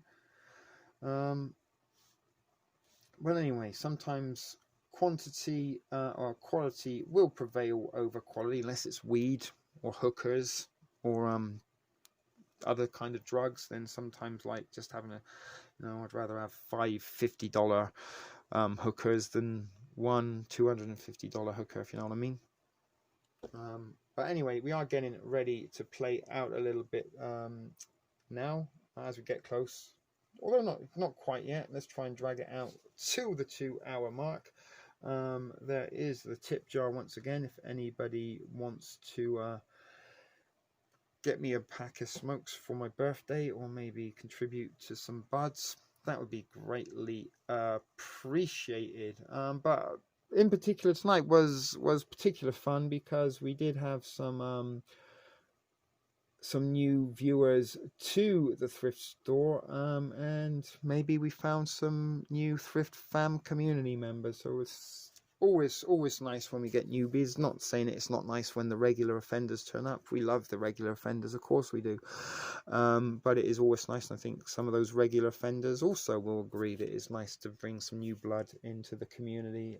So it was particularly pleasurable that we did get a few newbies in the crowd tonight, as well as some of the new friends from here in Toronto that has been part of the content. So as I said, Letitia, we're going to get you down to the beach sometime to cook up some prison ramen by the campfire, and Maddie will tell you that there isn't a bad time down on the beach. We always have a lot of fun, laughs and stuff like that.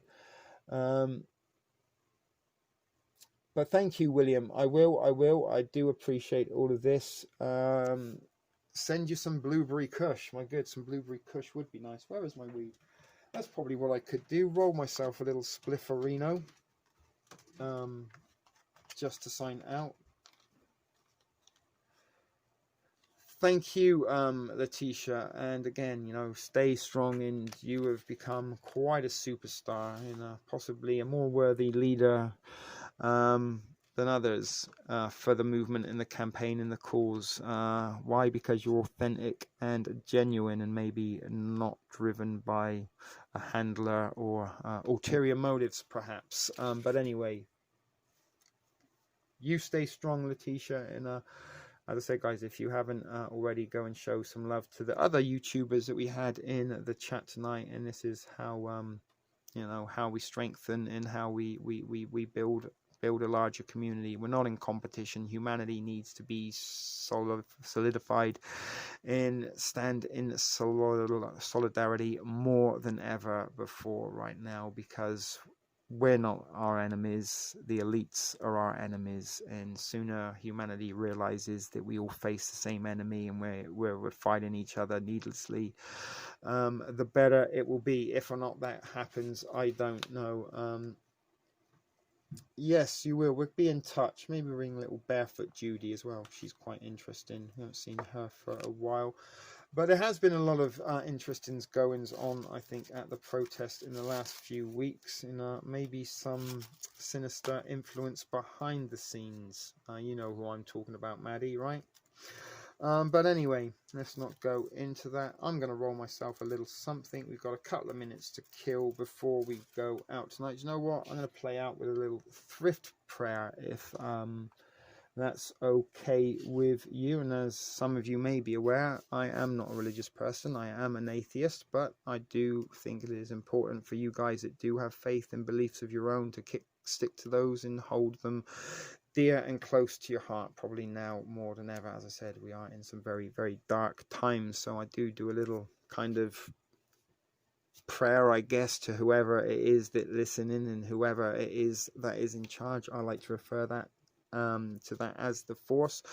So as always, guys, if we can just take a second to be quiet, and I will, as always, ask the force to protect and guide us and shelter us from evil and from harm in anyone that may wishes to bring any harm to our well-beings. And we ask it also to give us the guidance and light to continue to go forward, even though we may be facing some personal difficulties and some struggles that we could possibly do without. And you know, we ask that we don't suffer too greatly as we are subjected to this draconian tyranny that is being implemented as our freedoms and rights are removed. So as I said, we are thankful for you to continue to guide us and watch over us and bask us in in your guidance, and we continue to ask that that is all you do for us, and we try to be the best humans we possibly can be and continue to be excellent to one another and try to be as supportive to one another as we could be. So amen, namaste, Allah Akbar, may the force be with you, live free and prosper. Thank you guys for tuning in. So there we go, this was a shit video production brought to you on behalf of TSP TV. This was Torontonian Tuesdays live. We'll see you in the next one. Until then guys, remember, keep it thrifty. Oh wait, hold on a second, let me do something.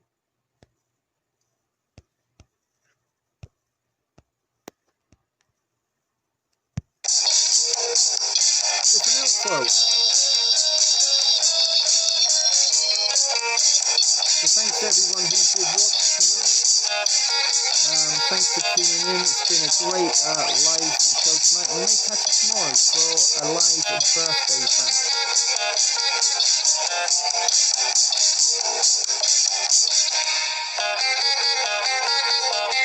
Good night everyone. Take care. Keep it thrifty and remember, be excellent to each other. See you next time guys.